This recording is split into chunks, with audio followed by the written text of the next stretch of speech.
Okay, everybody, it's Big Daddy, and it's another Big Daddy and Friends. And as always, I'm going to bring on a friend, a high-profile guest, and a guy that I've been friends with for a while now. And I've been watching him do his thing on TV, so I think he's as shocked as I am that now the roles are reversed.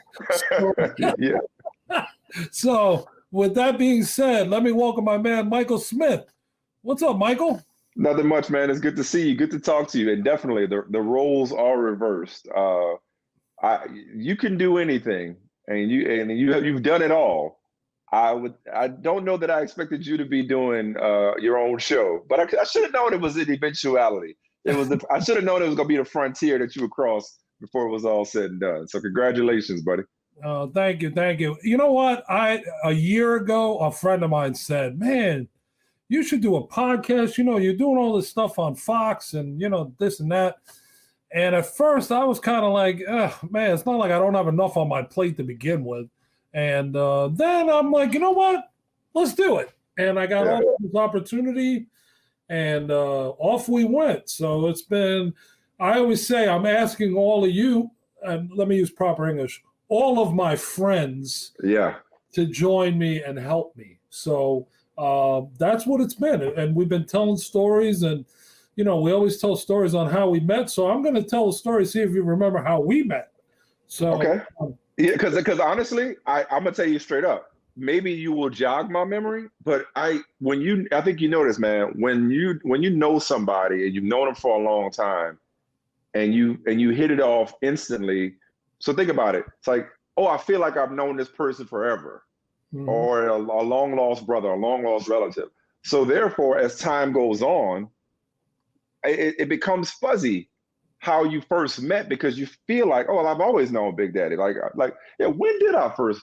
Yes, refresh my memory exactly, because here we met at the owners' meetings. Makes sense. I believe it was the Breakers. I think it was at the Breakers, yes. And we were sitting, we kind of ran into each other, and we started, shooting the shit. And, hey, what do you do? And obviously I knew what you did and why you were there and whatnot. Was this at a bar? No, actually it was I remember exactly. It was at breakfast. At breakfast, yeah. Okay, at the buffet. So, here I am. I'm kind of like the new guy, because first and foremost, I know everybody knows me, but still, an owners meeting was something really different for me because of the level of, people that were there and whatnot. Yeah. I had to get the, as they say, the cojones to feel like I belonged there. And, now I do, but back then, I'm talking, probably 15 years ago, maybe? I can't even remember exactly. That sounds about right. Yeah, because my first owners meeting would have been probably toward the end of my time at the Boston Globe, or at the beginning of my time at ESPN when I was still a national NFL insider. So that would have been 03, 04-ish. Yeah. Something around there. I can't hit the date on the head, but I do remember and where and how and whatnot.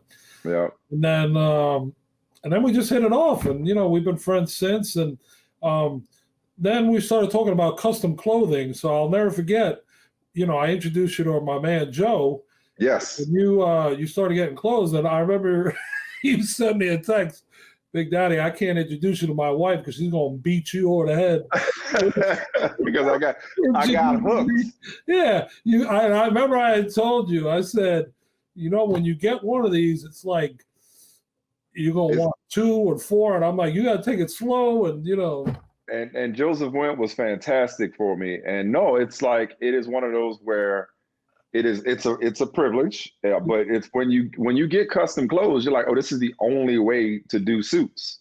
To that point, I was no disrespect, I was a Men's Warehouse kind of guy, or a department store kind of guy, and off the rack, and I get alterations. Yeah. But there's nothing, and I got a unique build too, man. Let's face it. Like, I got, I run about 6 feet, but I'm a 44 regular, so I have a long torso, relative to my legs. Like I'm about a 30, 32, I'm about a 32 length, you know what I mean? Yeah. You know, so I got specific tailoring needs, shall we say. So when I found somebody that could construct a suit, you know, to my build, I'm like, oh yeah, where have you been all my life? Well, what do you think? I was first going to all the big and talls and putting on, I used to call it drapes because I had to wear the jacket was different than the pants. Yeah. And custom. And then all of a sudden you get introduced to this world of custom clothing, and knock on wood, I've been like that ever since. Although nowadays you don't need to wear a suit. Yeah, this is me now. I mean, you know, I haven't worn a suit in a long time. You know, so most of my suits probably don't fit me at this point. You know. Yeah, I wear a suit but no tie, and you know, one requires ties, and unfortunately, due to these pandemic times, the dress code has really gone down. Which, hey, I know a lot of people are not complaining. Only the retail stores are. So exactly. But anyway, so you know what? A lot of the fans want to always know and learn about Michael Smith is what started you in your career path. Like, what gave you the incentive, or let's say motivation, to want to be an NFL insider, and then tell us a little bit about the progression that you took. Obviously, I know it all, but I want to share it with the viewers and listeners.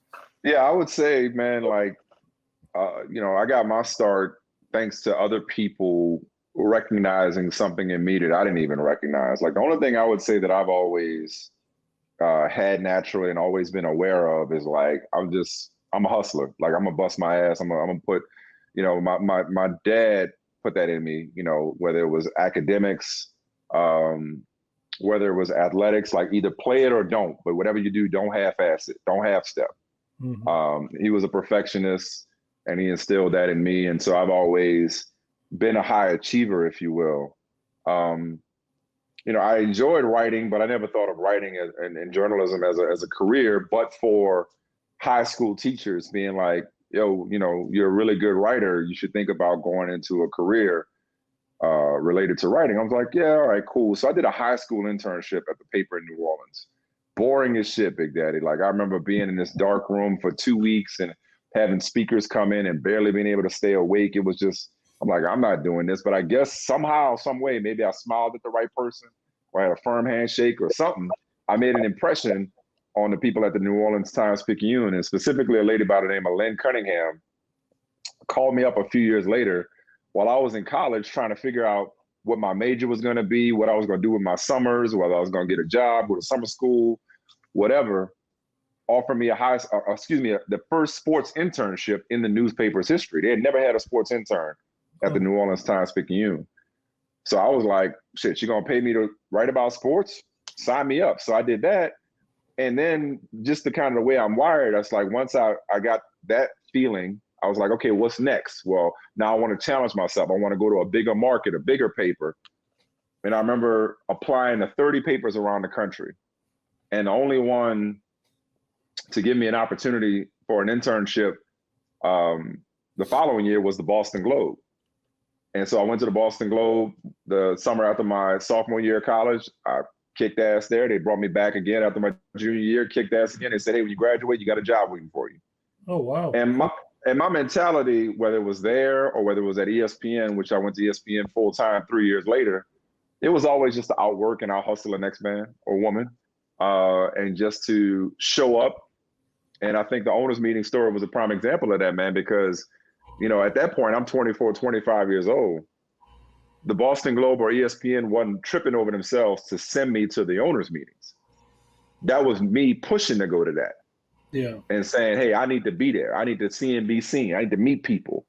You know, I need to, in order for me to have sources, I need to have sources. I need to develop relationships. I need to get my face out there. I need to, you know, be at the bar, be at the restaurant, be at breakfast, shake hands, hand out business cards back when we used to hand out old school business cards. You know what I mean? And so that's just always been my mentality, man. And it served me well. I know that feeling very well, because just like you just said, a lot of people say to me, how did you get to where you're at. And I used to say, I always wanted to be where you had to be. I made it a point. I went to owners' meetings, at first with a little resistance, but then, it all changed because I always tell people that the guys who are at the bottom always go to the top. Somehow, some way, one day, maybe a year later or 2 years or 10 years. And then, I was welcomed as a professional. Everybody knows, hey, there's Big Daddy. He's the guy that insures players. And, then it led to media. Then it led to team contracts. And then it's built a whole world around it. And so I understand the being there and being in the mix and letting people see who you are. I automatically stand out anyway. So, half the time people are like, is that a security guy or is that a player or what's his story? And then I'll never forget Roger Goodell. We're at the owners' meetings in Orlando one year. Mm-hmm. And somebody introduces themselves to me. And I say, how you doing? Nice to meet you. My name is Rich Salgado. And Roger goes, that's not his name. Listen, that's Big Daddy. And I'm like, okay, now the commissioner's calling me that? Yeah. I'm golden, Yeah, exactly. That's when you really made it. Absolutely. Yeah. So, and then, it's like you left the newspaper world and you went to ESPN. Yep. And you did so many things there, man. I mean, like, obviously, like I said, I know your story, but for the fans, and the listener, the viewers and the listeners, you have to get into that a little bit.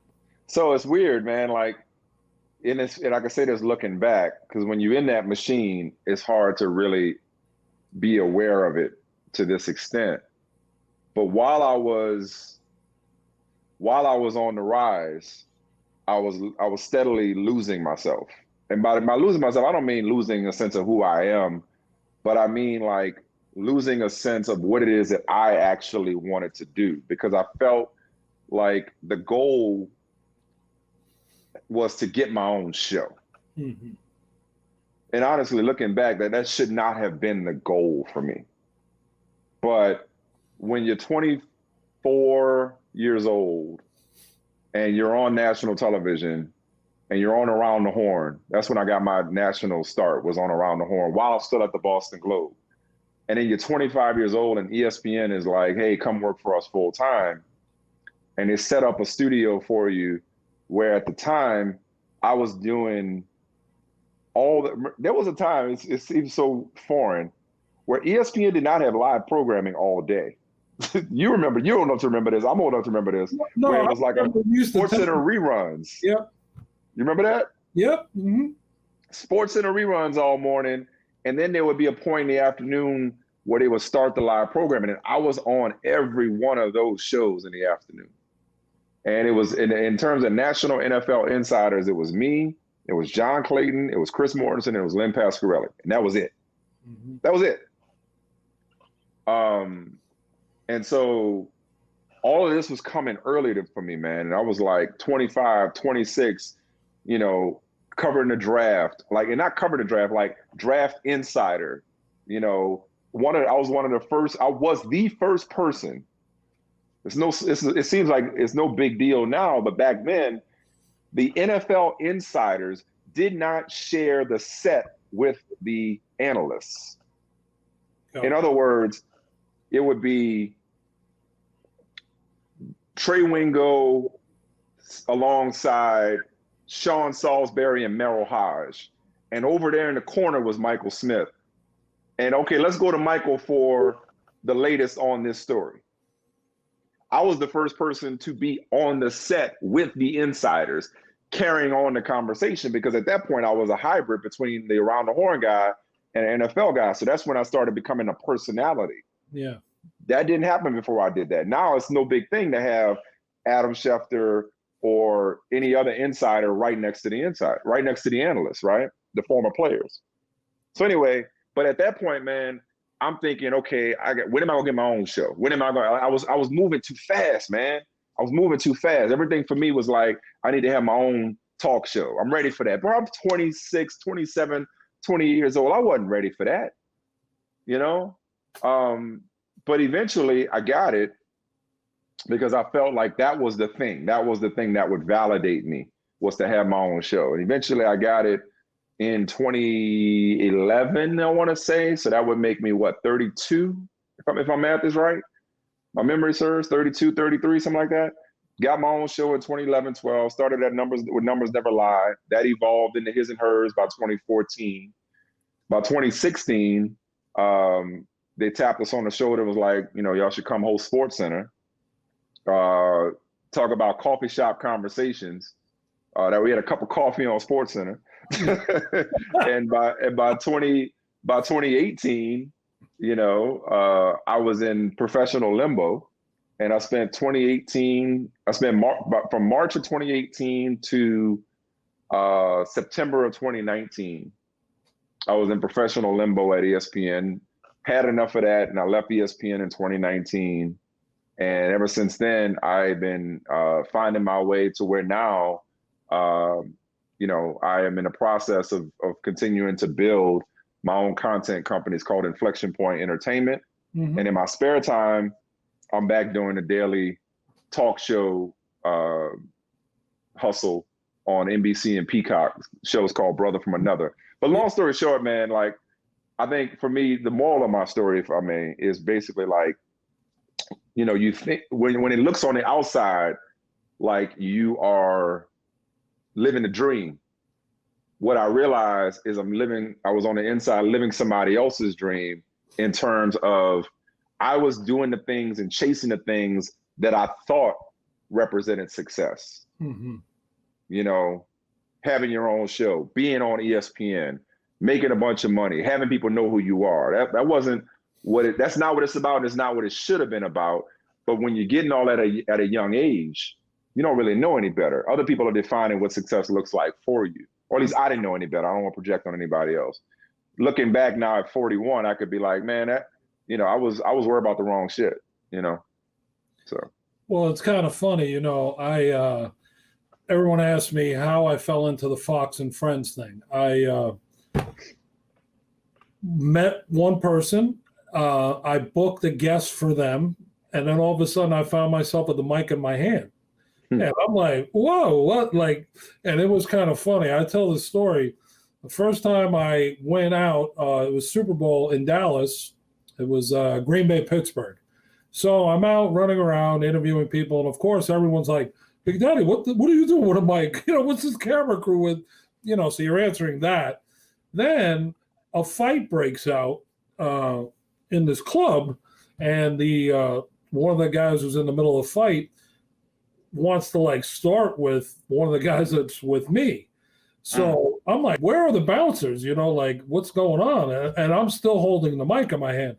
So the guy says something to me, and I'm like, I know you must be drunk or something, because you're about to get put to sleep if you don't leave me alone.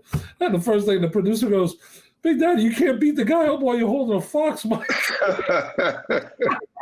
That's how I knew. I'm like, okay, I'm in a different world, Yeah. We're not in Kansas anymore. So, I've been fortunate to be doing that for a few years now, and I've done a lot of hits and whatnot.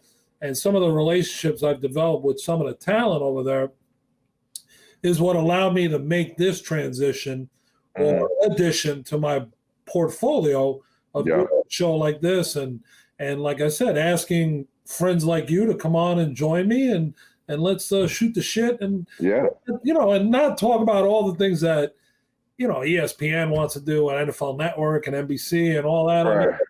And we talk about trending things and topics that I had Steve Weish on last week, and he was great. Yeah. We Steve and I, just like yourself, that's my guy. Yeah, we've been friends a long time, and we talked about how we first met. I met him and Jim Trotter in Atlanta in the press box at a Falcons game. And we've been friends for forever as well. So we got into talking about, diversity and the coaching hiring and all that. And, my brother Jim is a defensive backs coach with the Bills. So, for him, us being Hispanic, we're always hey, when's he going to get his chance, or where's this going to come up and whatnot. And the way Steve explained things and some of the things that we got into, it was incredible. Like Yeah. I ended up getting educated by him on what he thought the process, how it should go, and how unfortunately it is. And that would take us another 2 hours to get into all that. Yeah. But it's interesting when you're on the other side of the fence, as they say. It's I had Andy Reid on, and that was really a big that was a big throw for me. Yeah. Because Andy and I go way back. Yeah. And for him and I to again, now I'm on the other side of the fence interviewing him, and you're like, okay, you don't want to say the wrong thing or ask the wrong question or get the Big Daddy next, like some of the other people get sometimes with some of these things. Yeah. So it's been so interesting. It's been a lot of fun, and again, I enjoy it, and especially when you have friends like yourself on here. So, real quick, what else you got? What are you thinking? What do you got lined up? Anything? Any future plans? Any projects? Yeah, I think what's so cool, man, is like, so our mutual friend Eric Mangini. Yes. Okay. Mm-hmm. I was at Eric's camp a couple of years. I was at Eric's camp right when I was like in the knee deep in the thick of the shit. And I was just there, remember? Yeah, but you were there with Jamel was there too. No, but it wasn't this. This was not last year. This would have been, or this. I mean, this wasn't a few years ago. This would have been either like last year or the year before. I want to say it was the year before.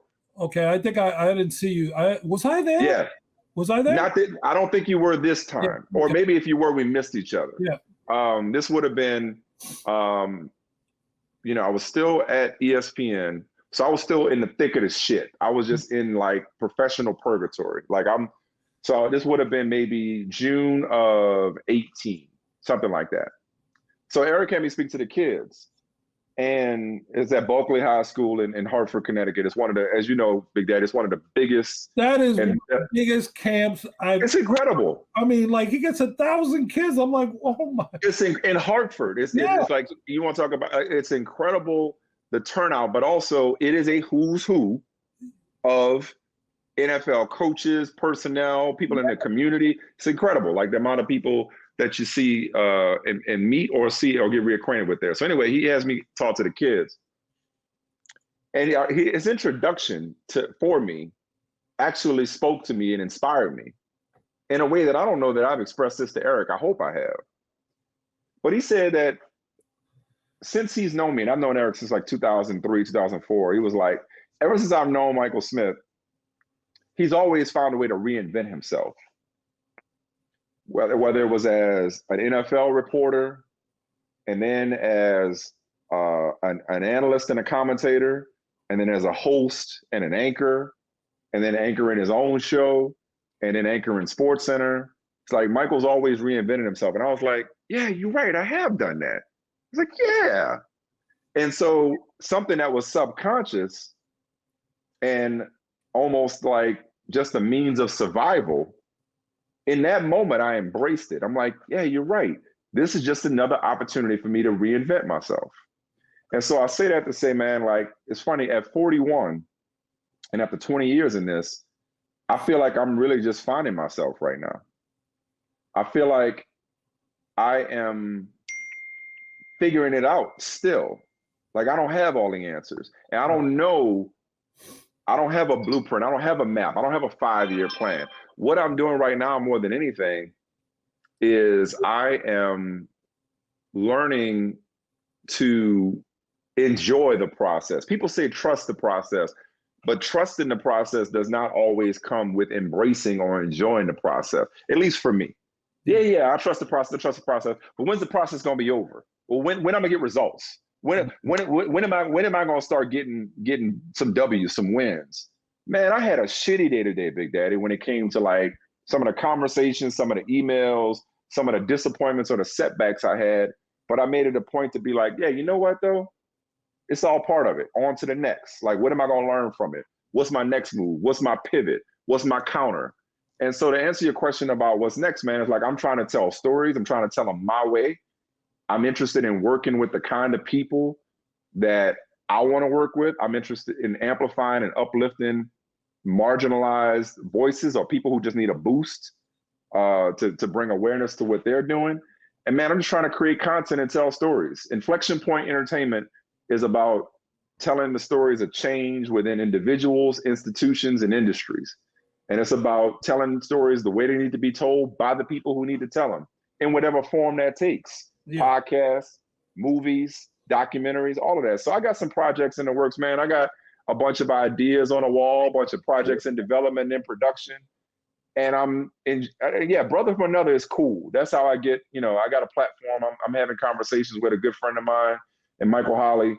But more important, man, is telling stories and connecting with and building with people that are like-minded. And so that's to answer your question, like, what are my plans? What am I trying to do?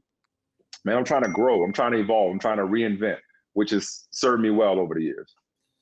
That's, you know what? Those are the same lines that I would be saying. I'm thinking along those lines and reinventing myself. I've already branded myself as an insurance expert guy and athletes and all that.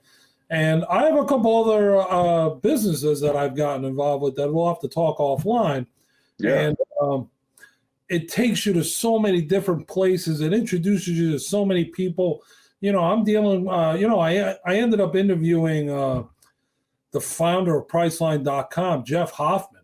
And, nice. That was like really, for me, way overboard because, all right, here I am sitting with this gentleman I called him Big Daddy. I was like, I was like, you're the real Big Daddy, So things like that, and it's like this show.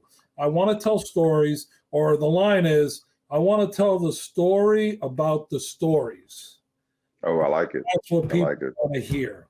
I like it. People, and that's why. By the way, June 28th, 2021. Is that the classic? The classic is coming back, so I hope you can make it. And, those are some of the things that I'm looking forward to because it's a way to raise money, give back. You got to do a live show from there too, man. You got to do the show from there. You got to have a setup. Yeah, we're going to have a nice setup and have everyone on and have fun. You could bank a lot of episodes for sure. Yeah. But I do have to get going and we should do like a part 2, but I know I got to ask you a question.